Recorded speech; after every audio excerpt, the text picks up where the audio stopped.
Hi, everyone. Welcome to today's webinar on the second round of funding for PPP. I'm Brian Manning. I'm a financial advisor here in Nashville for Pinnacle Financial Partners, and I am thankfully joined by Lane Rhodes. She is our resident SBA expert and has guided us through the last year of the first round of funding and forgiveness applications. And now here we are in a new year and a new round of funding. So we are here to give you some information about the program. We'll talk a little bit about how Pinnacle will walk through the process with you and be here to answer any questions that you have about the program itself. A couple of housekeeping items. We do have a lot of participants today, so we'll do our very best to answer everybody's questions, but understand it'll be challenging to answer everybody's specific question. So we'll give you a few resources throughout the webinar today. The first one I would offer is our website, pnfp.com/PPP. That has all of the updated information, documents, forms, and everything that you need to know about this round of funding. It also has some information about the updates to the forgiveness process, so be sure to check that out as well. Also, if you want to share this webinar with somebody after the fact, we are recording it, and it'll be available both on the pnfp.com/PPP website as well as our YouTube channel at youtube.com/watchpnfp. Again, as I mentioned previously, if you would use the Q&A function to send us questions, we'll be monitoring that and walk through that with you as we go through the webinar today. I think with that, I will turn it over to my friend Lane Rhodes. Lane, tell us what's the latest and greatest with this round of PPP funding. Hey, Brian, good to chat with you. I think, kind of today we probably do just want to hit the highlights of this new program. It is important to point out that SBA has not opened up the application portal yet for banks that are the size of Pinnacle. So currently right now, the application process is only active with community lenders, which are defined as banks with assets of under $1 billion. And so this is truly just really small local community banks. That is, most of the people offering PPP loans are not able to offer them yet because most of the banks that are really having a big impact and meeting a lot of the clients' needs as far as PPP are going to be banks that are closer to the size of Pinnacle Bank. So we are still waiting for that to open, but we do anticipate that we'll be ready to go as soon as that's available on Tuesday. But wanted to just hit a few of the highlights of this new PPP2, as they're calling it, PPP second draw. And so I am just going to cover a few of the highlights of who is eligible for this program and some of the program differences from the PPP first draw to PPP second draw. So in this round of funding, it was targeted at hitting smaller businesses that were really impacted by COVID.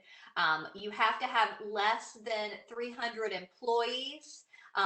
Eligible businesses with more locations, more than one location, can have no more than 3 employees at that one location. And the way SBA defines a single location is it has to be filed under its own tax ID number. You must show that you've demonstrated use of your first PPP loan by the time you receive the money on your second one. So you don't need to have used it all today, but by the time you get your second PPP loan, you must have used all your first loan, and you will have to sign a certification as the business owner that that is the case.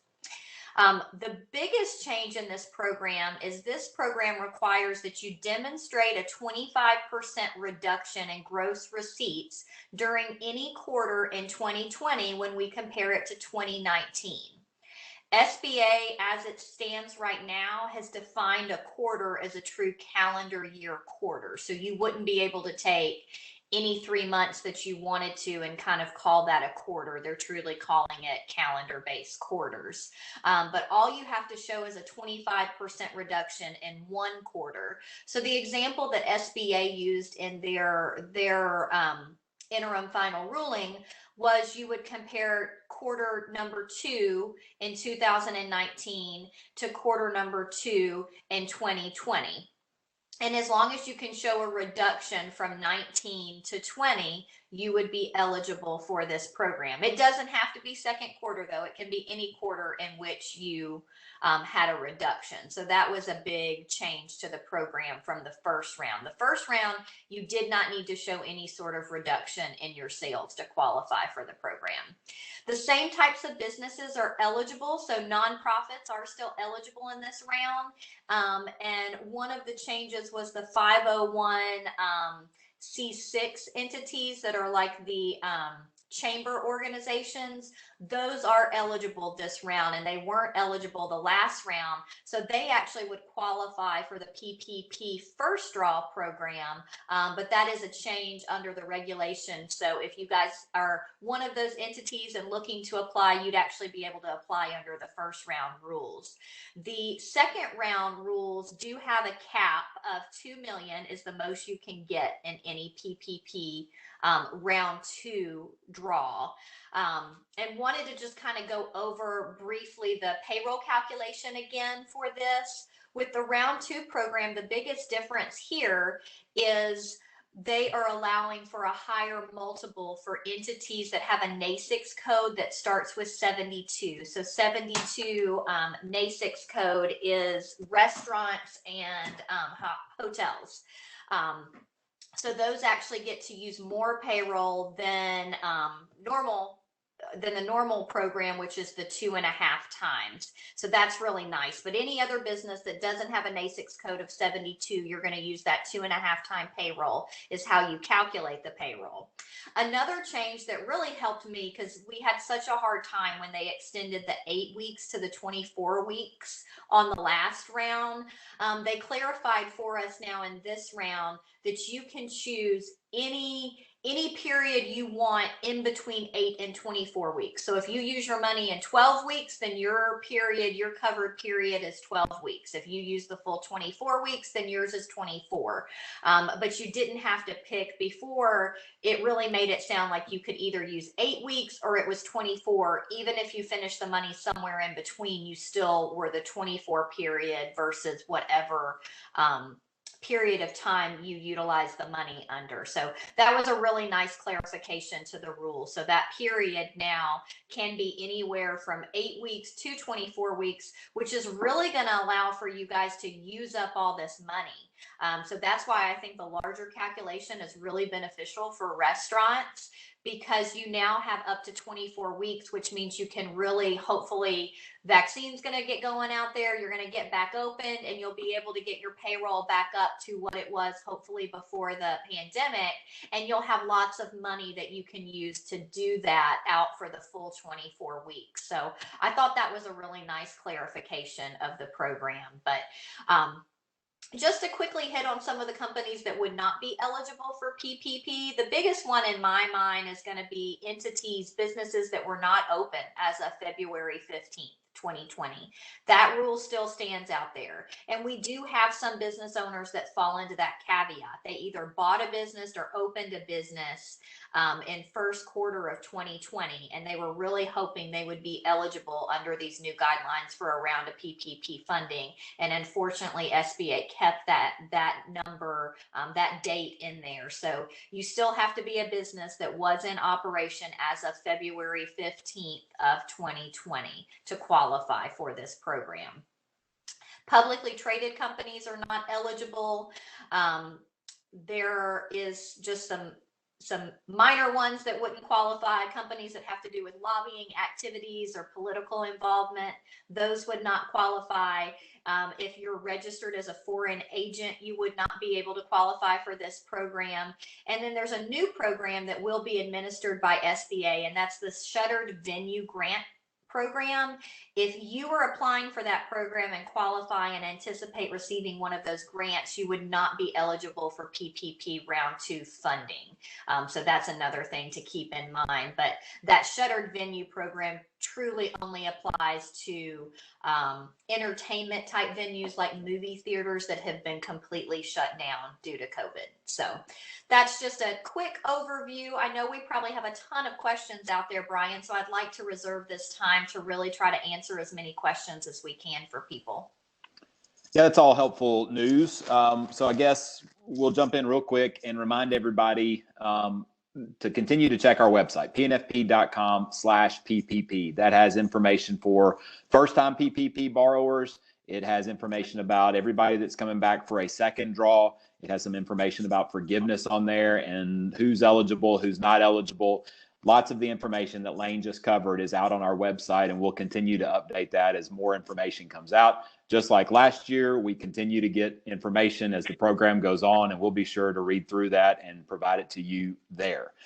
Lane, it looks like one of the questions that we have, I know we talked with some internal associates yesterday, and this was a popular question and already a popular question with our participants today, asking about forgiveness and how that impacts the second round of funding. Do clients have to have applied for forgiveness in order to go ahead and apply for round 2 of PPP funding?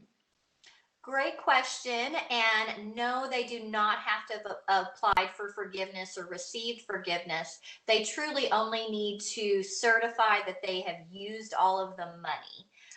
And so that is important. That's one of those lovely government certifications. So we're just taking your word for it that you have already used all the money from your round 1 funding of your PPP loan before receiving the money from your round 2 loan. That is helpful. And I do see a couple of questions. The clarification, yes, we do expect our application process to be open this coming Tuesday. So Monday is a bank holiday, and we do expect to be open for business for applications beginning next Tuesday. You will receive an email communication, and I think that's something helpful, Lane, for us to talk about is a little bit about our process. So if you received a PPP loan from Pinnacle last year, then all of your information we already have, and it's in our system, and you'll receive an email to go through and apply. If you have different contact information or some of your information needs to change, we advise you to check in with your financial advisor and just make sure that we have everything. If you're new to Pinnacle, if you're a new Pinnacle client since PPP last year, or even if you applied for PPP somewhere else and are applying with Pinnacle this time, we advise you to contact your financial advisor. There's some critical information that we need to get from you ahead of submitting your application. So if you'll reach out to your financial advisor, they'll get with you, they'll get your information, and they'll be sure that you're set up to be able to get into our system and to process your second round funding next week. Yeah, that's a great point, Brian. I can't iterate enough how valuable our website is. And so the new PPP Round 2 application is out there. If y'all want to go out and view it, it's application 2438SD is what SBA is calling that. It'll be electronic in our portal when you go and fill it in. But if you wanted to go ahead and over the weekend to get ready for Tuesday, just print that off and make sure you can answer all the questions on it. That will have all the information you'll need to be able to apply for this second round of funding. That is helpful. Lane, of course, just like we had yesterday, it looks like there's several questions trying to understand the 25% gross receipts reduction. I think you did a great job talking about the fact that that is a quarter in the calendar year. But could you talk a little bit about if there's some confusion around, well, I had one quarter where I actually rose, my revenue rose from the previous year, but then another quarter where it was down. The clarification is you just need one quarter of declining revenue in order to be eligible for the second round of PPP. Is that correct?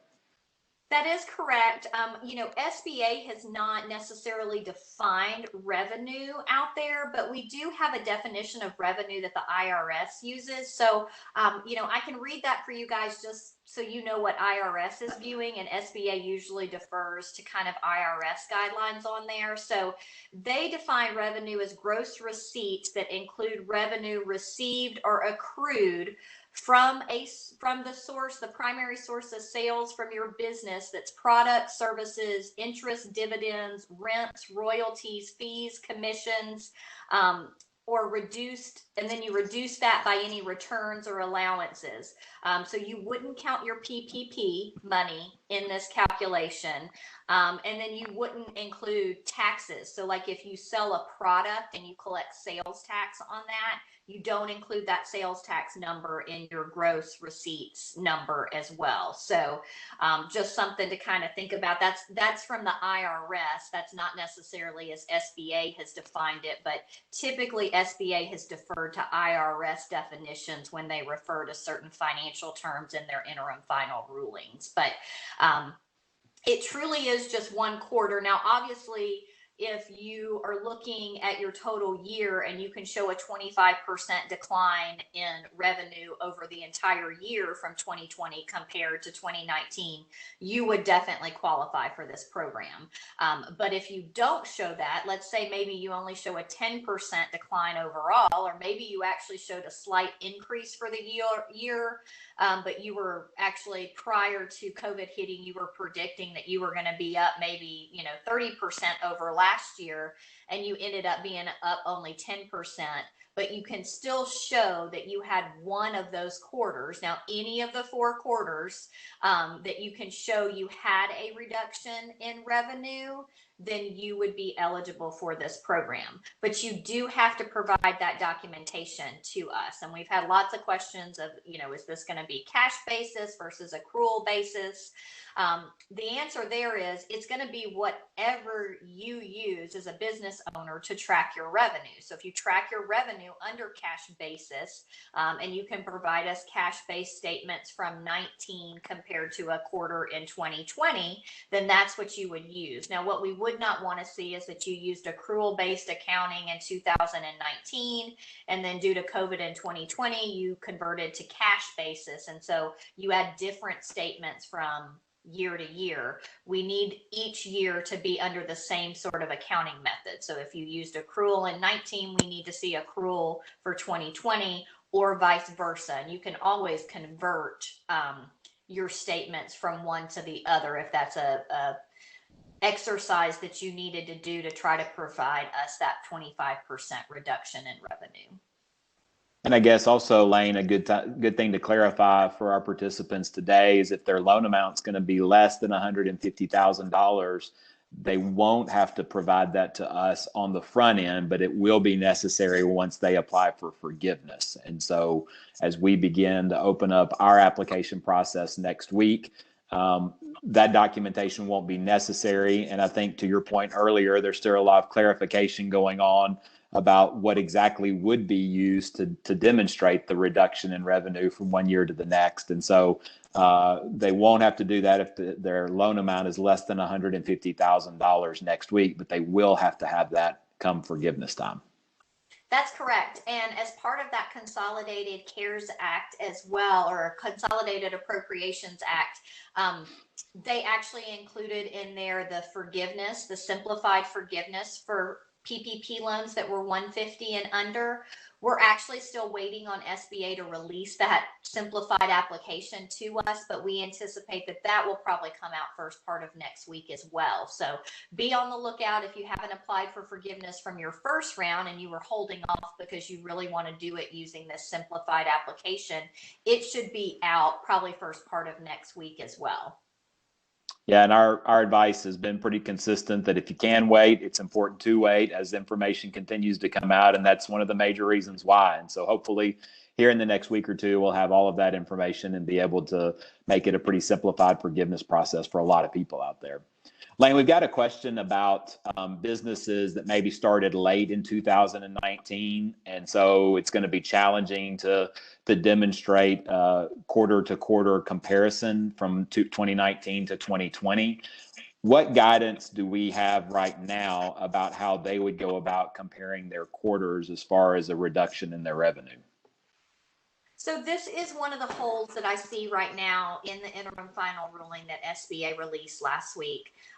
It does address if you were not in business for all of 2019 of how you would compare those, but for businesses that started really early in 2020, there is really nothing to show a reduction yet because they were not around in 2019 to have that comparison. So, the way we read that right now is you have to show that reduction in order to qualify. And so if you're not able to do that because you weren't in business long enough to have a one quarter that performed worse than another quarter, then that would make you ineligible for the program, because in reality, your financials probably have not shown a reduction.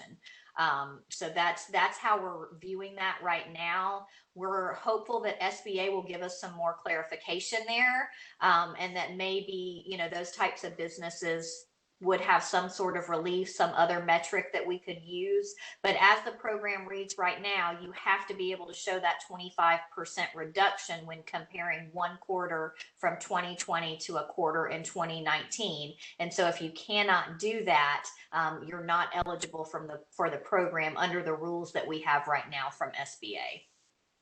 So stay tuned for more information. Yeah. Eric has a great question that I don't know we've talked a lot about. When PPP first rolled out, there was a big focus on maintaining employment levels. And his question asked about forgiveness and if it will have anything to do with employment levels for this round of PPP. The employment levels are still there for this round. So they're wanting to see that, this money, once again, it's the Paycheck Protection Program second draw. And the reason they're doing a second draw is to encourage businesses to keep their employees paid. So 60% of the money does have to be used on payroll. And they are going to be looking, when it comes to forgiveness, to make sure you use 60% and that you didn't have a reduction of 25% or more in your payroll numbers, whether that's actual payroll dollars or payroll headcount. Now, what's nice about this go around, Brian, is when they're allowing for you to use whatever period you want between 8 and 24 weeks. Being able to spread that out to the 24 weeks will allow for people to hopefully use more of those payroll dollars. And so you might be able to hit the calculation if you just drag the money out longer over the 24 weeks. So, as long as you're using the money appropriately on payroll, at least 60% of it, I think being able to pick any sort of time period to utilize that money between 8 and 24 weeks will really help with business owners qualifying, even if they did have to have a slight headcount reduction. I think that's helpful. I know one thing that's changing a little bit with the forgiveness process are grants through the EIDL program. Can you talk for a little bit about that? So people maybe that have already had their loan forgiven, but maybe there was a piece that was held out because of the grant that they received. Can you talk a little bit about the process and what they should expect moving forward? Yeah, those are all great questions. So the Consolidated Appropriations Act definitely helped clarify something that we were a little frustrated with from the beginning, and that was that EIDL Advance program. The EIDL Advance was a grant that was anywhere from $1,000 to $10,000 that business owners received. But when they went to apply for forgiveness on their PPP loans, SBA surprised us and was deducting that grant from their forgivable amount of their loan.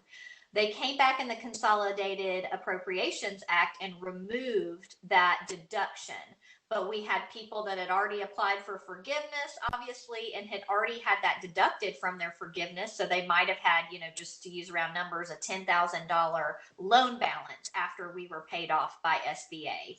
So if that is the case, what SBA has told the banks, and this has not started yet, but they've told us that if you're one of those loans that already received forgiveness, they will be sending payments back to the lenders that you did your PPP loan for to make you whole. So whatever amount, whether that was $1,000, $8,000, or $10,000 that you got in an EIDL advance, they will send that money back to the bank. The bank will first use it to pay off the PPP loan balance if there's a balance on the loan.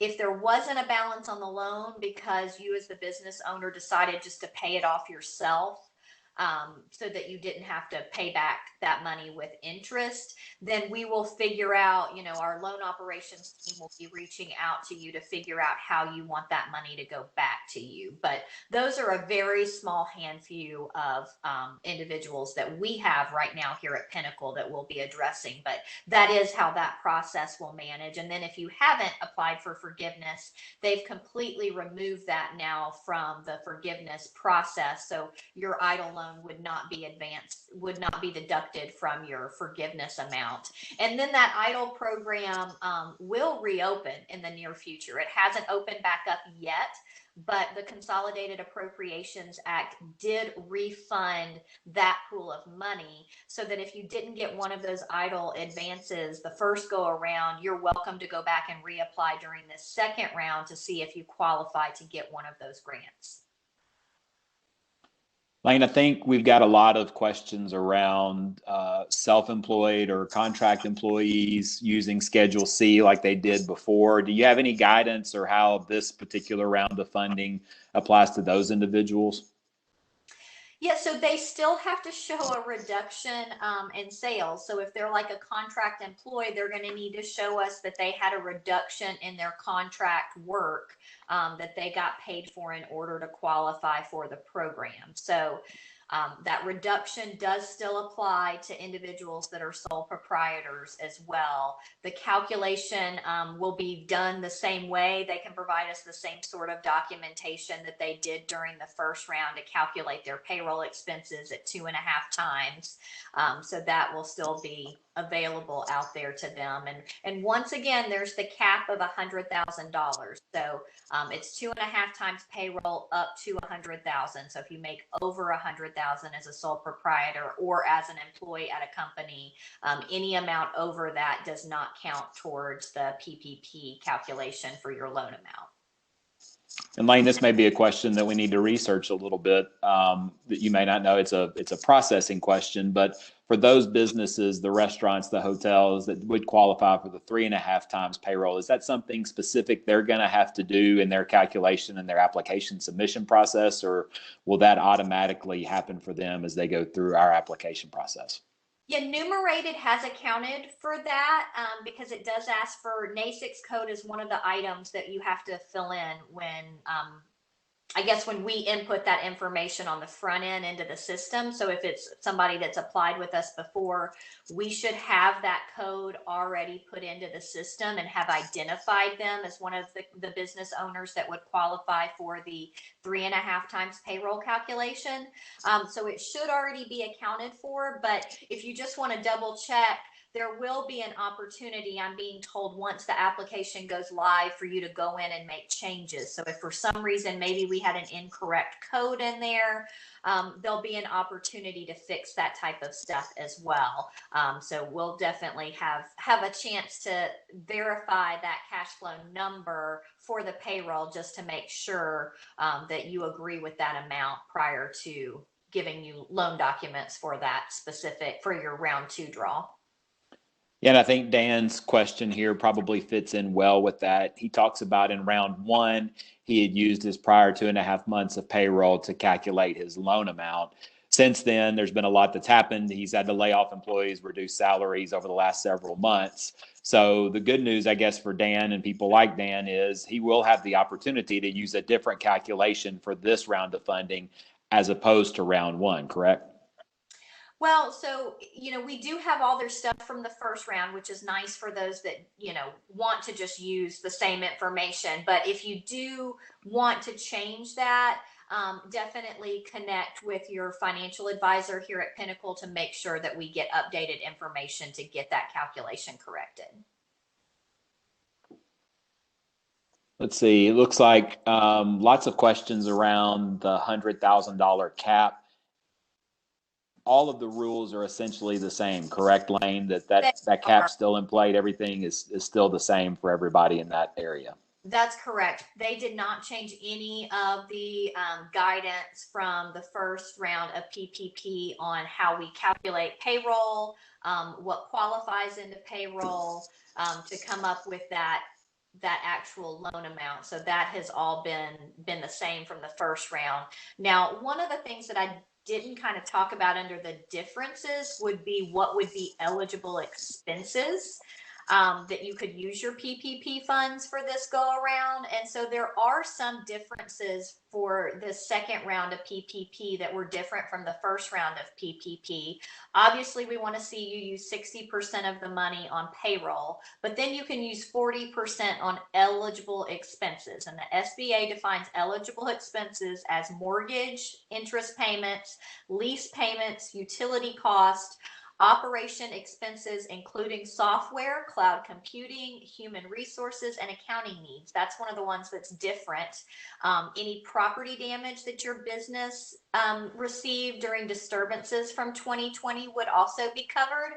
Supplier costs pursuant to needing to order goods to, help with hand sanitizers, gloves, those sorts of things to equip your staff to be able to work under these new conditions.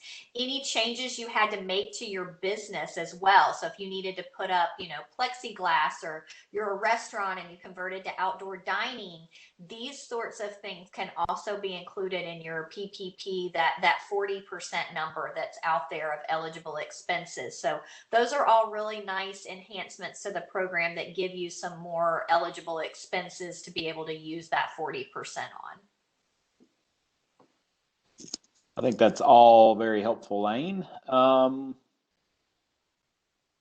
Let's look. I know there were a couple of questions.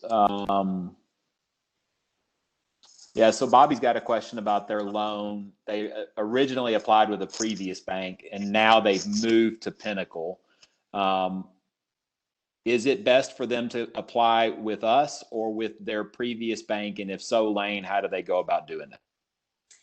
So, they're welcome to apply with Pinnacle. It's really not going to be different now for their forgiveness on their first one. They obviously need to go back to the bank that they originally did their PPP loan to apply for the forgiveness. But if they want to apply with Pinnacle Bank for the round two, they're more than welcome to do so. There's nothing in the regulations that said if you got a PPP loan in round one from one bank that you have to still use that same bank in round two. So we're assuming that our process is going to be as easy as it was the first round using Numerated. So we've been very excited with how well that platform has worked, and our bankers are just key to the success of how that got rolled out to our clients. So if they feel more comfortable working with their Pinnacle banker on that, then I would tell them to go ahead and submit an application through our portal as well. Just don't submit it to both. We had clients get in that status last time where they were worried the money was going to run out. So they submitted it to multiple lenders and they ended up getting approved through multiple lenders, which is a big no-no for SBA. And we have to go in and cancel those loans, and it's a bunch of work. So I would just make sure whatever you do, just apply with one lender. Yeah, and I think it's good to know that if they did apply somewhere else on the first round and they've since moved their banking relationship to Pinnacle, first, we're thankful. Thank you very much. But also make sure you double check with your financial advisor that they've updated your information so that you are ready to go through our online portal. It's not just as simple as jumping in and being able to do it. We need to make sure that you're set up to receive your second round of funding through Pinnacle this time. So make sure you reach out to your financial advisor. If you did, in fact, use a different bank for the first round of funding and you intend to use Pinnacle, just make sure that we're aware of that. You have a good conversation with us and that we're prepared that you're ready to do that. Let's see. A lot of questions around the period and the guidance to borrowers and the timing of their average monthly payroll and all of that, Lane. Can you go over that just one more time? I know there's been a little bit of confusion around the covered periods and how to come up with the calculation. Could you cover that one more time for us? Yeah, so the covered period, again, that will work for this money will start on the day that the bank deposits it into your checking account. And then you have anywhere from 8 weeks to 24 weeks to use that money. And your covered period will end whenever you're done using that money. So if you use it all up within the first 8 weeks, then 8 weeks would be your covered period. And we would do the calculation on the headcount reduction or payroll reduction at the end of that 8 weeks. If you wait and use the money over 24 weeks, we would wait and do that headcount reduction and payroll reduction at the end of the 24 weeks. So that's why I was kind of saying, it's beneficial if you think you are going to be able to staff up or maybe use more of that money on payroll. If you had a reduction and you're trying to get back fully staffed so that you don't have to show that reduction, you can use the full 24 weeks, and that's going to, mathematically, it's going to work out better for you to try to prove that calculation. Now, if you do use up all the money in 12 weeks, well, then your period and where we do the headcount and reduction analysis would be at the end of that 12 weeks. So it's going to be, the covered period is going to be whatever period in which you use up all those funds.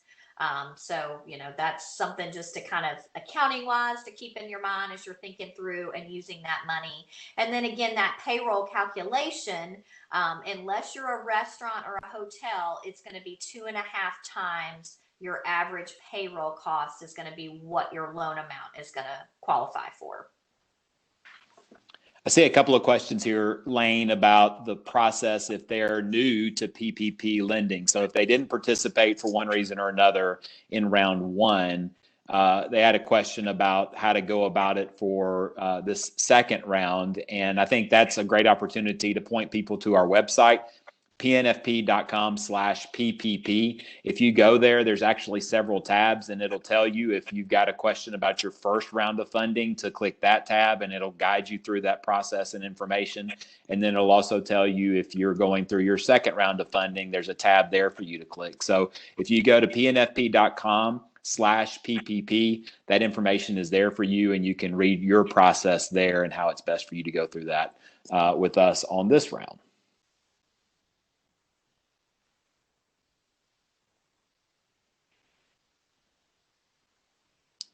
Let's see, Lane.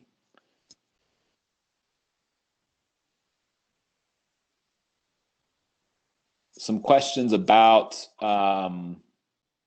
documentation for the expenses. So as they change the expenses this round, will they need to provide that to us when they apply for the second draw, or is that something that is more going to be involved in the forgiveness process?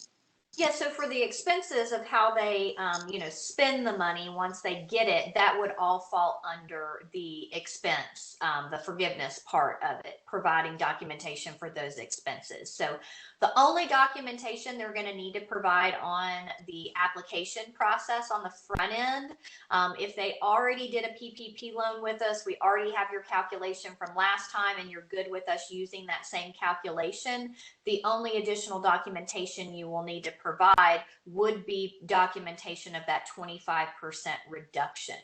And so we're still waiting on guidance from SBA on exactly what documents they want to see there. But if you have financial statements, whether you use QuickBooks or Peachtree software, whatever you use to do your bookkeeping and record keeping, if you can provide, quarterly profit and loss statements that are able to show that 25% reduction, we're assuming that will be an eligible documentation for us as a bank to make the conclusion that you had that 25% reduction. But you shouldn't have to provide to us updated payroll information. The only things would be that proving that 25% reduction and then truly filling out the online application with us and attesting to the reduction in revenue, and then attesting to that you used up all of your first round money so that you're eligible for this second round.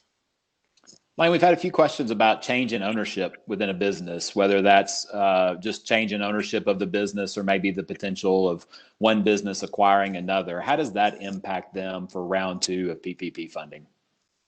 So these are questions they're really going to want to get with their financial advisor at whatever banking institution, whether that's Pinnacle or another one. If they bought a business or their business changed hands as an asset sale, after February 15th of 2020, then as the rules read, your new company that was not in operation on February 15th of 2020 would not be eligible for this second round of PPP funding, or even the first round. Like, you couldn't come back and get a first draw as well, because you have to certify that your business was in existence as of February 15th, 2020. So that is coming into play with businesses that have changed hands during that time period if it was done as an asset sale. Now, if it was done as a stock sale, you should still have that same EIN number and be able to apply under that EIN number that was in existence prior to February 15th of 2020. So for specific questions on that, I would definitely encourage you to reach out to your financial advisor to clarify that with them and make sure that your business does qualify for this second round. Lane, Kurt has a question about partnership draws. I know in the first round, what we encouraged people to do was file for their employees under one application, and then as ownership or partnerships were involved, to file that as a separate application. Is that going to be consistent for round two, or could they include their partner draws in conjunction with their employee draws? I believe that, late in the game, I think it was, IFR 20 something on the first round, they kind of re-clarified this rule that we didn't need to separate those two out. So I would say for PPP round two, this would be an instance where we would probably want to redo the payroll calculation to include those partner draws and just do it as one application instead of making each one of the partners apply individually as a 1099 individual. Yeah, and I think lots of just general process questions here to confirm if we have their information from round one and that's what they intend to use for their payroll calculations and all, then they'll simply just look for our email letting them know that the application portal is open and that they'll complete that, and they can then use that calculation to move forward with their round two of funding. Is that correct? That's correct. Yeah, if they did everything with us in round one and they don't foresee any changes to it, then as soon as that portal opens, they can go right in and fill out the new application and shouldn't have to provide any additional documentation other than proving their reduction in revenues. Yep, that sounds right. And then I guess additionally, just to clarify, they do not have to have submitted their forgiveness application in order to qualify for round two of PPP funding. And it is okay if they've received their forgiveness for round one. The forgiveness doesn't have a bearing on the second draw here. The biggest thing to remember is that you will have to certify that you have utilized or intend to utilize all of the funds from round one before you receive the funds for the second round. That's correct. And just so everybody knows, SBA put an application out there. It's out there on our website. You don't need to fill out and sign that paper application. Everything for us here at Pinnacle will be done through the numerated system, and you'll be able to sign it and complete it all electronically without needing to fill out any paperwork to do that. I think that's helpful. Lane, as we kind of wrap up here, what guidance would you offer to our clients as they prepare for applications starting next week? Yeah, so Brian, as you mentioned early on in the webinar, applications for this new PPP round two that are 150 or less, we're actually not going to be collecting all of the information to approve the reduction. Now, they would need to do that on the back end, but I think that's something, good for people to remember. If your loan amount is going to be 150 or less, you really just need to, get into our portal and get that application completed. I think it's a good idea for everybody to go on to the Pinnacle website and go ahead and be looking at that application so that you can answer those questions and prove that 25% reduction. That's literally the second section of this new application. So it's got all the information on the top, on the very top, where you just are, filling in your company name and tax ID number, all that fun stuff. And then the very next section is where it's asking you for your gross receipts number compared to, whichever calendar quarter you pick. And so I do see that question. It's popped up a couple of times, Brian, if people can use any 3 months to come up with their own quarter, and it does have to be a true calendar quarter. So that is good to know and remember. So you can't just put together whatever months you wanted. If that helps you show higher reduction, it's going to be true calendar quarters is what you need to be comparing from 2020 to 2019 to be able to show that reduction. But getting all that stuff together will just hopefully make the process go as quickly as possible on Tuesday. We do anticipate, just from the need and what we've been hearing from our clients, that there's going to be a high demand for these funds. I know if you guys remember back during the first round that money ran out pretty quickly. There is the likelihood that some of this money might run out. As it stands right now, the program goes through March. And so the money will be available until it runs out. So it will be available to March, or if it runs out before then it would be gone. But I think knowing kind of with the administration changing over, if we do run out of this money quickly, I think there probably is a high likelihood that they will replenish the program and open it up again. So just like what we experienced with the first round of PPP. But I do just encourage people to get prepared, go review that document on our Pinnacle website, and get with your financial advisor here at Pinnacle to make sure that you get your questions answered before that application goes live on Tuesday. I think that's all great info. So we'll remind you again, the website is www.pnfp.com/PPP. That has information about first draws, second draws, forgiveness, and all the information that you want to have.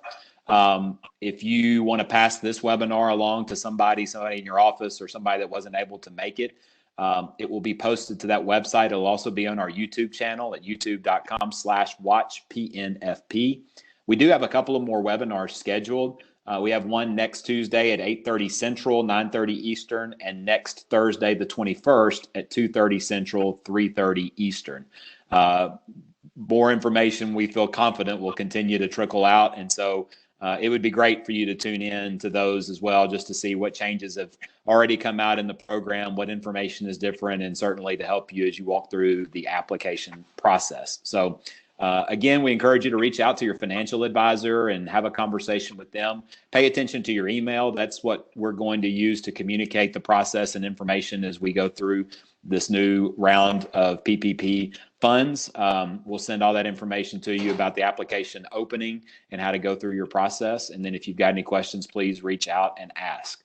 Lane, thanks for making time for us today. I know there's a lot happening and a lot to keep up with, so thanks for making time to be with us, and we'll look forward to talking to you soon. Thanks, Brian. Hope everybody has a great afternoon. Thanks so much for being with us, and we'll talk soon. Have a great day. Bye.